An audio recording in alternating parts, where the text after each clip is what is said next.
Okay guys, so working hollow holds, this is a good one for the core, good variation from the plank. It's still an isometric hold, so we're just basically looking to work the core isometrically for around 60 seconds if you can.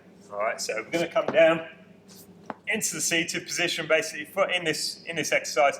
Only your ass should be sitting on the floor, so you don't want your lower back or your legs on the floor at all. I'm going to have my legs slightly bent out the front. I'm going to lean back, so I'm almost lying flat, and I'm just going to bring the legs up off the floor. Okay, so I want to be almost as straight as possible. Drive that belly button down into the floor and hold this position. Okay, if you absolutely have to, you can have your hands on the floor as well. So if you really can't hold that position, just chuck your hands lightly on the floor. You can see it just light on the floor, just to support your weight a little bit. If you're feeling it in the lower back at all, make sure you are driving that belly button into the floor as hard as you can.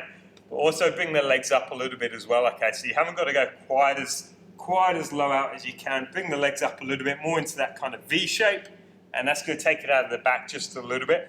Obviously, the straighter and the further out the legs are, the more strain you've got, the more lever arm you've got kind of there to put strain on the lower back. All right. So main thing is make sure to drive that belly button into the floor, and you shouldn't feel it in the back, but bring the legs in if you do.